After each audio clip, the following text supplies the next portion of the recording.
पूजनीय श्रीमद स्वामी स्मरणानंद जी, श्रीमद स्वामी प्रभानंद जी, दामोदरानंद जी महाराज सकल के आमार भक्तिपूर्ण प्रणाम जानाई। अन्यान्य पूजनीय सन्यासी महाराजगण के भक्तिपूर्ण प्रणाम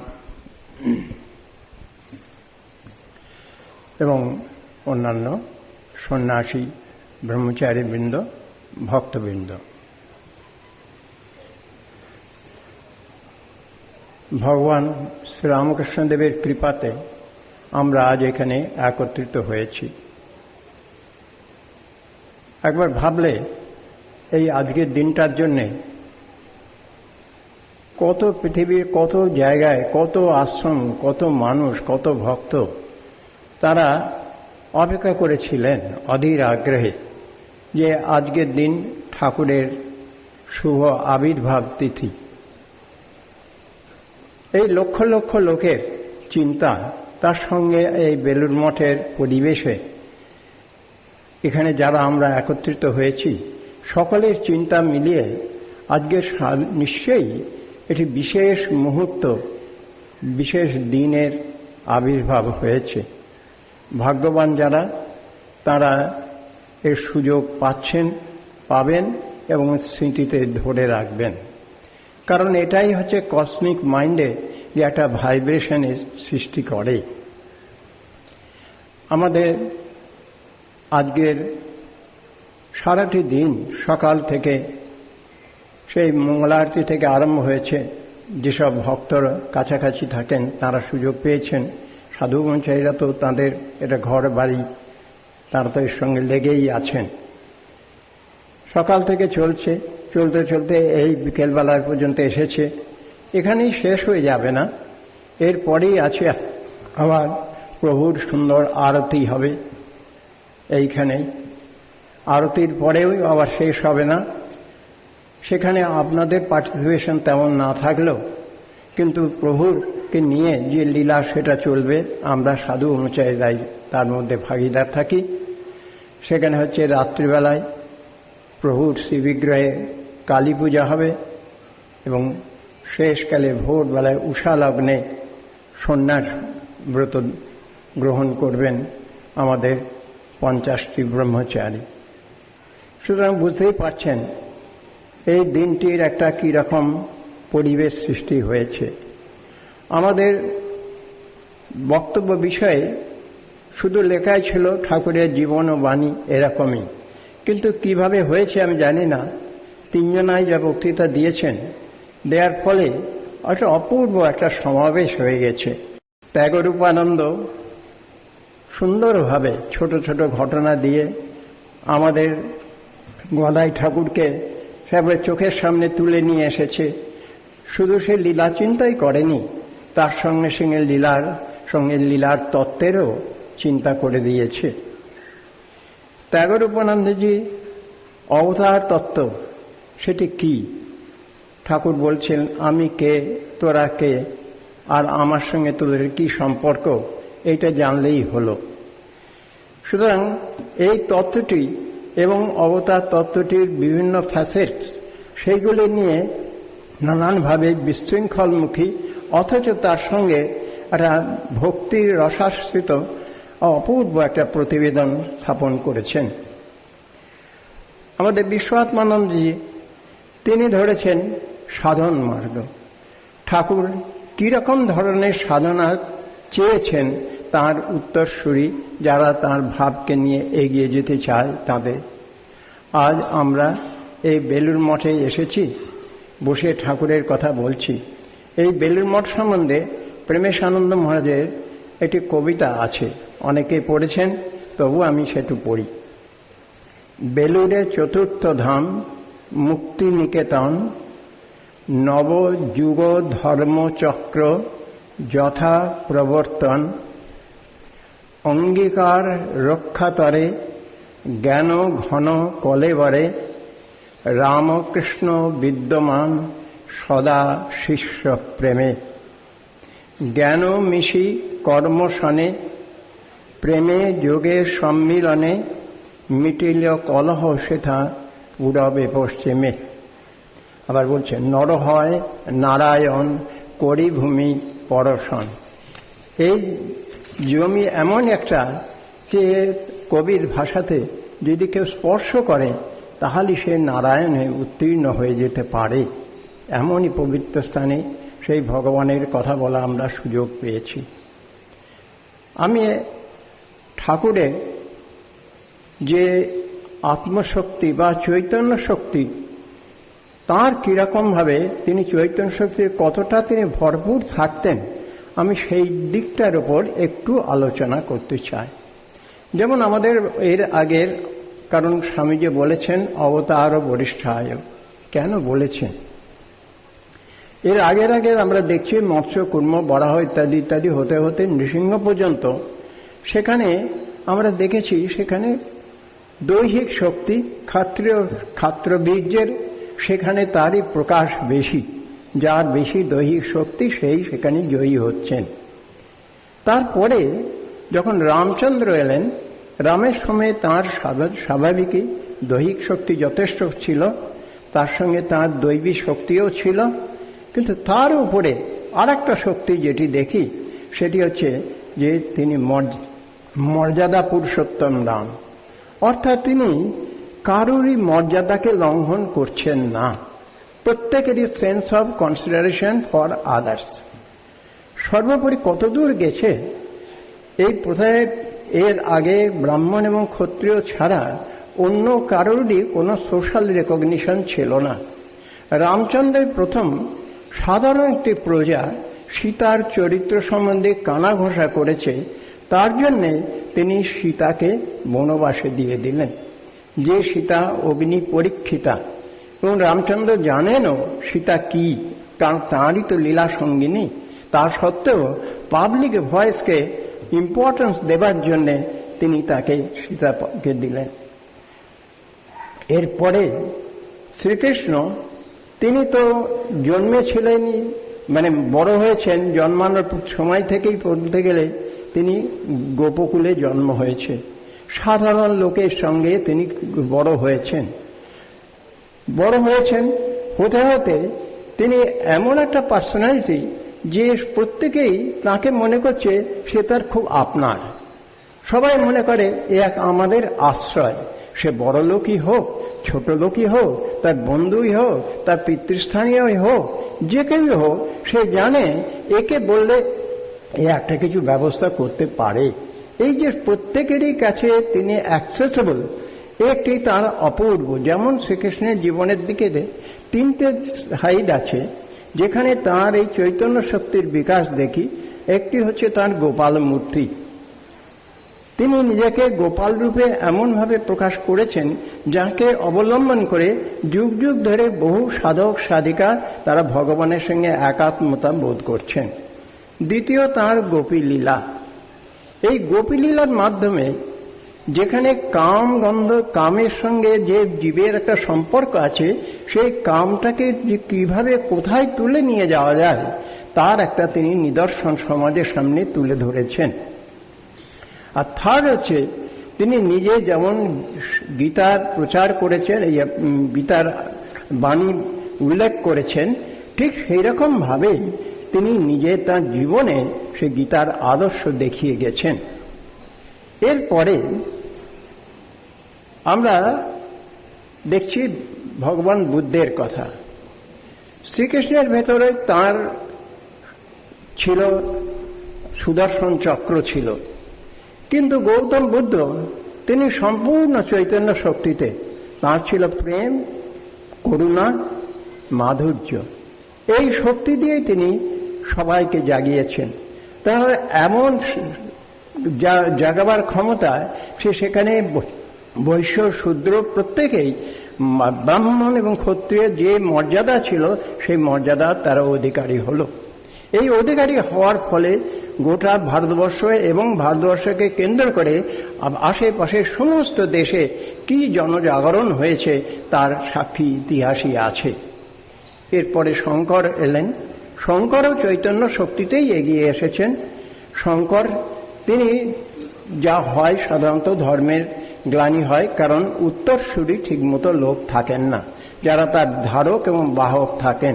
বুদ্ধের বাণী শেষকালে যখন কদাচারে পরিণত হলো, তখন শঙ্কর এসে তিনি বর্ণ এবং আশ্রম প্রচার করে বেদের উদ্ধার করে আবার সনাতন ধর্মকে রক্ষা করে গেলেন।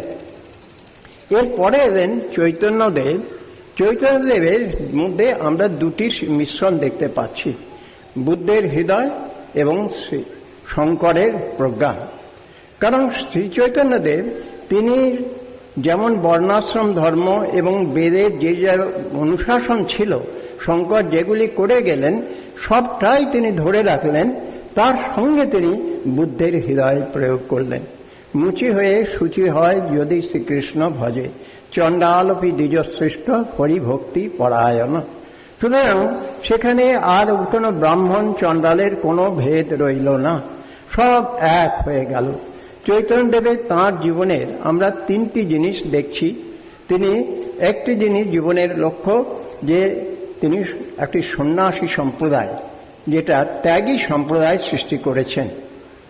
দ্বিতীয়, সৎ গৃহস্থ তৈরি করেছেন। নিত্যানন্দকে অবলম্বন করে শ্রীনিবাস, অদ্বৈতাচার্য এদের মাধ্যমে একটি সৎ গৃহস্থ তৈরি করেছেন, আদর্শবান গৃহস্থ। এবং তৃতীয়, সাধারণ আপামর জনসাধারণের মধ্যে ব্রাহ্মণোচিত যে সমস্ত গুণগুলি, সদাচারগুলি, সেগুলোকে এনে দিয়ে বৈষ্ণব নামে তিনি গোটা সমাজকে অনেক উঁচুতে আর্য ধর্মে দীক্ষিত করেছেন, যারই ফলস্বরূপ আজ পর্যন্ত আমরা যেটুকু আধ্যাত্মিকতা দেখতে পাই সেটুকু ওইভাবেই জগতে রয়ে গেছে। আর last leg of his existence তিনি প্রায় 18-19টি বছর গম্ভীরাতে কাটিয়েছেন। সুতরাং ঠাকুরকে যদি অবতার হতে হয়, তাহলে এদের প্রত্যেককে সারপাস করে তাকে নিজস্ব কিছু অরিজিনাল কন্ট্রিবিউট করতে হবে। যদি চৈতন্যদেবের জীবন, কারণ চৈতন্যদেব এই কদের আগেই ছিলেন, সুতরাং তারপরেই ঠাকুর এসেছেন, সুতরাং সেই চৈতন্যদেবের সঙ্গে তুলনা করলে আমাদের মনে হয় যেন চৈতন্যদেবের সঙ্গে স্বামীজির মিল অনেক বেশি ঠাকুরের থেকে। কারণ যেমন দুজনেই তৎকালীন লেখাপড়া শিখেছেন, আচ্ছা দুজনেই বাগ্মী, তার্কিক, এবং দুজনেরই পরিব্রাজক, সমস্ত দেশ ঘুরেছেন যার যে সময় যেরকম পরিমাপ, এবং সর্বোপরি উভয়ই সংঘ প্রতিষ্ঠা করেছেন। সুতরাং দেখা যায় যেন এটা।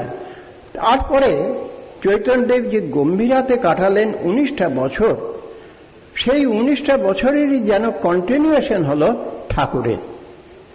ঠাকুর যেন ঠিক ওইখানেই আবার যেন গম্ভীরা থেকেই যেন যিনি চৈতন্যদেব ছিলেন তিনি যেন গদাধর চট্টোপাধ্যায় রূপে কামারপুকুরে জন্মগ্রহণ করলেন। কেন বলছি?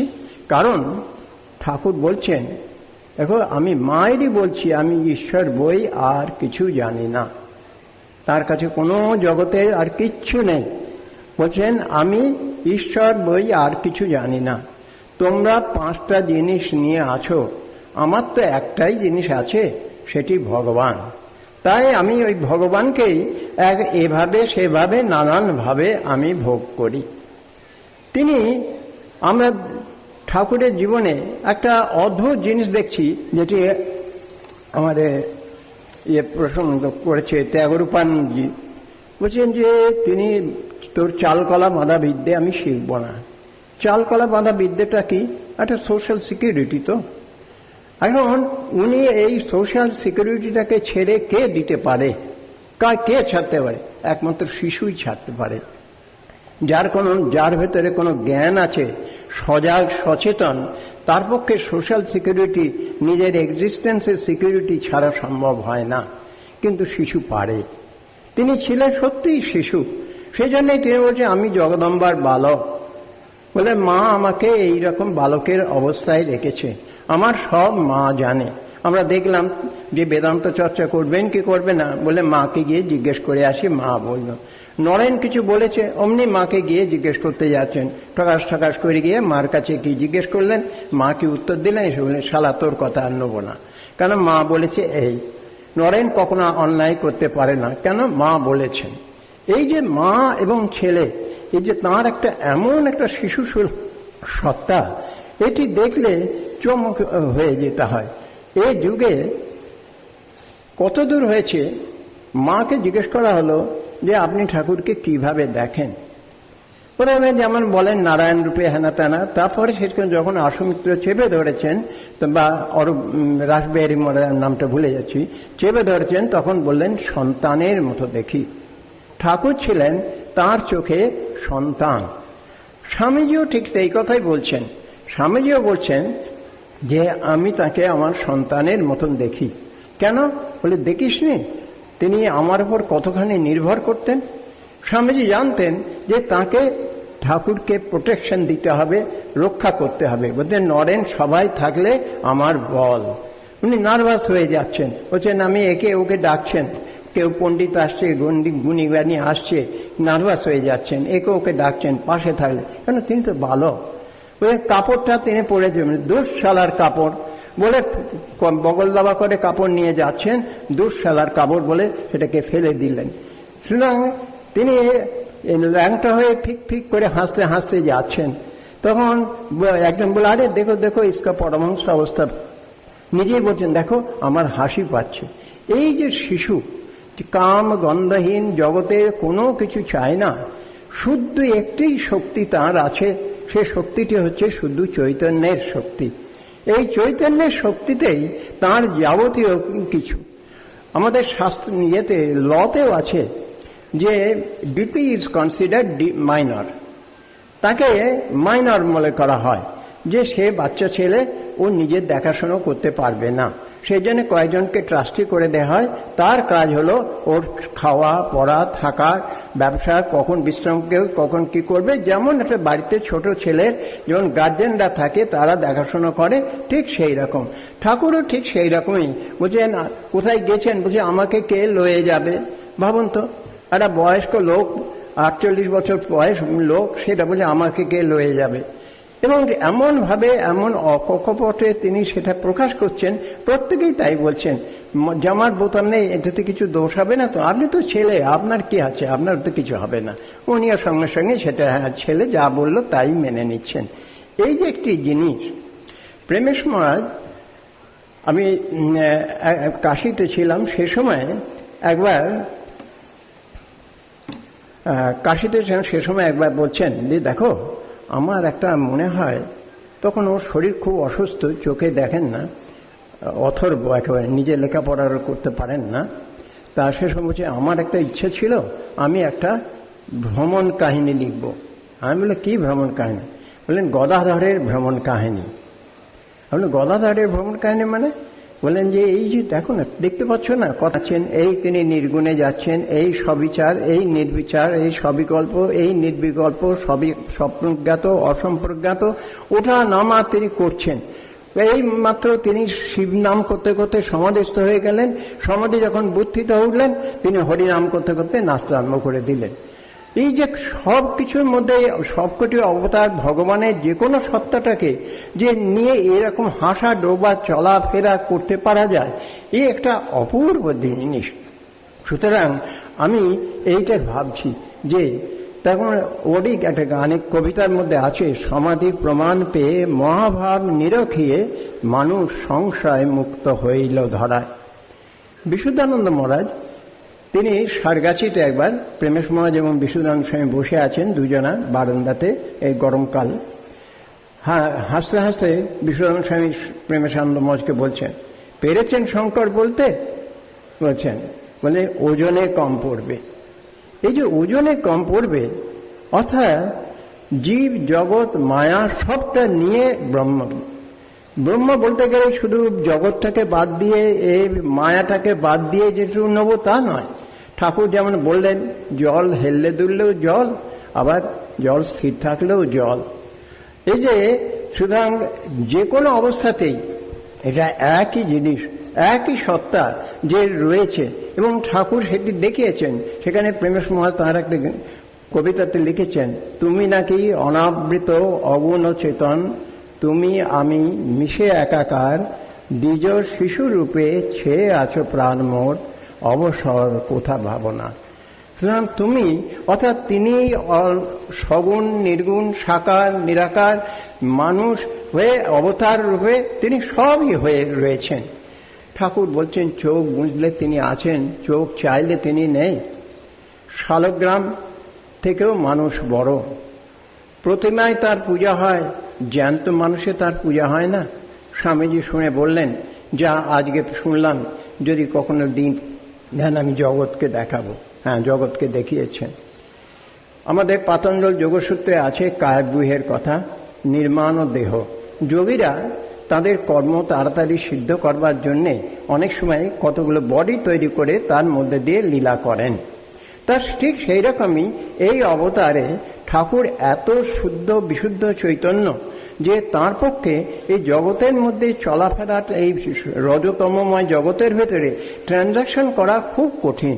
তা সেই জন্যে তিনি অবলম্বন করলেন দুটি দেহ, একটি হচ্ছেন মা, আরেকটি হচ্ছেন স্বামীজি।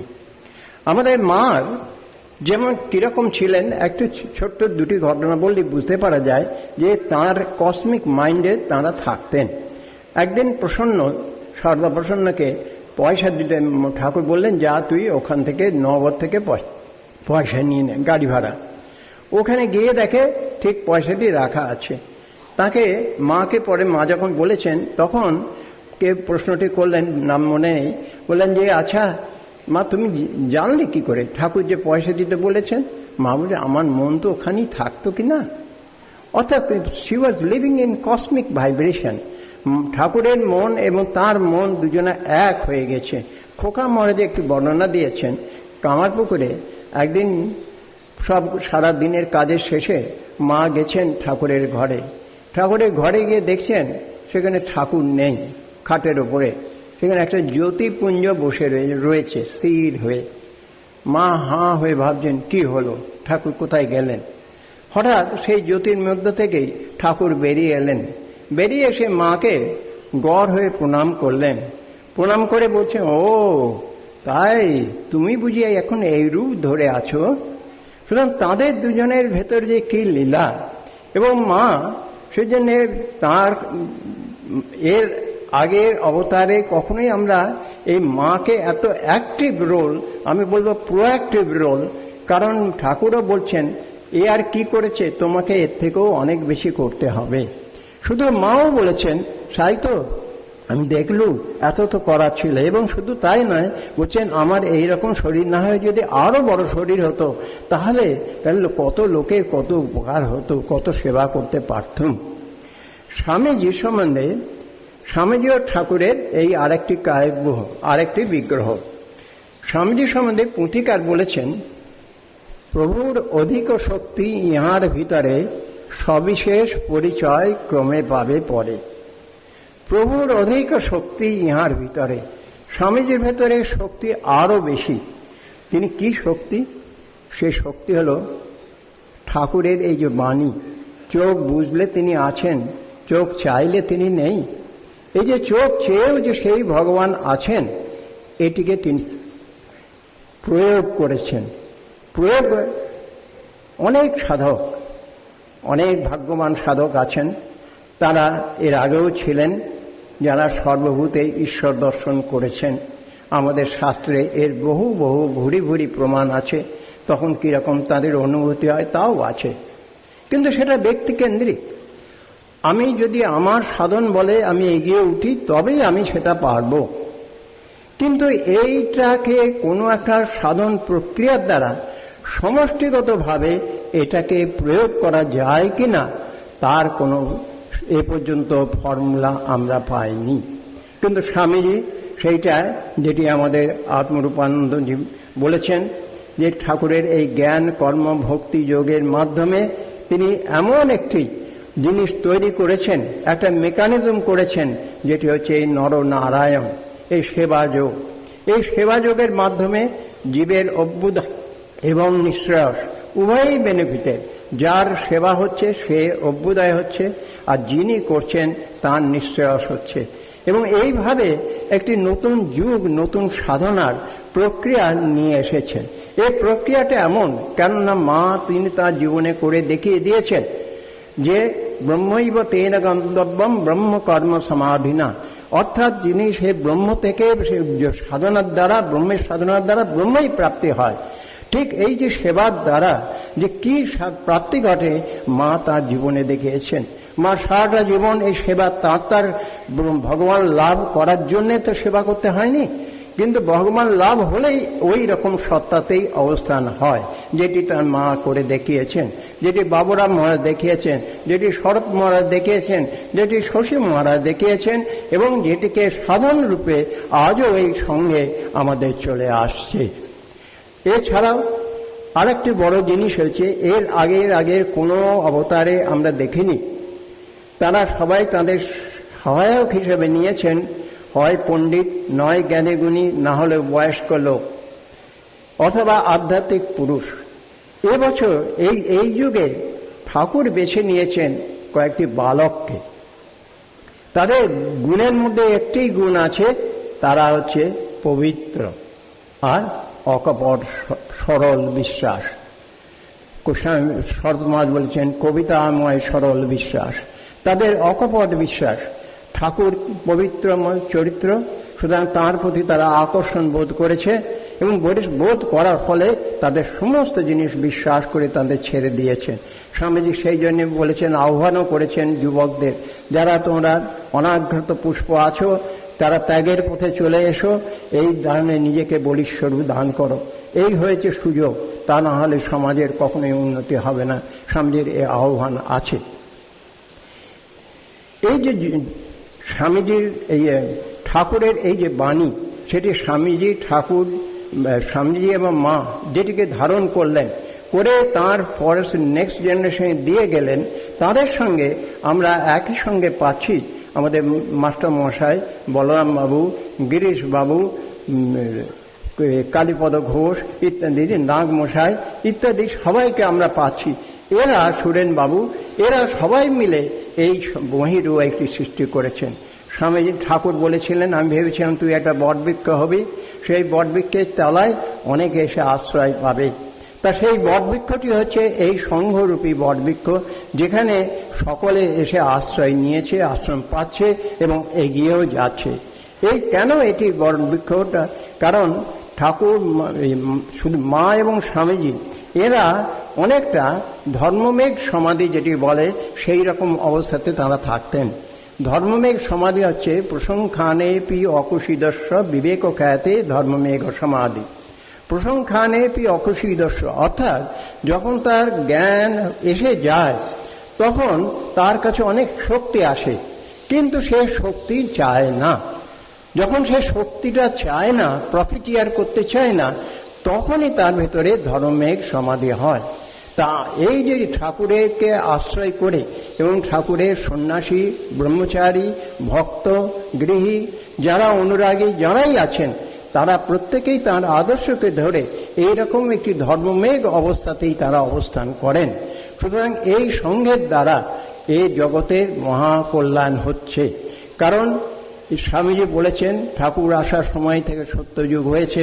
মাস্টার শাঁকচুন্নীকে বলেছেন ধনী নির্ধন ভেদ, ব্রাহ্মণ চণ্ডাল ভেদ, সমস্ত ভেদাভেদ চলে গেছে, এখন নতুন যুগ এসেছে।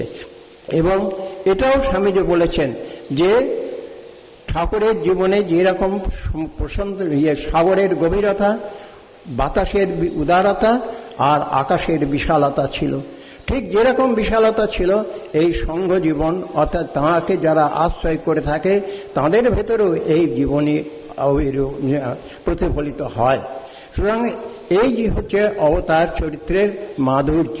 আমি একটি ছোট্ট ঘটনা, ব্যক্তিগত ঘটনা, এটা কাশীতে প্রেমেশানন্দ মহারাজের কাছে হয়েছিল, সেইটি বলেই আমার বক্তব্য শেষ করব।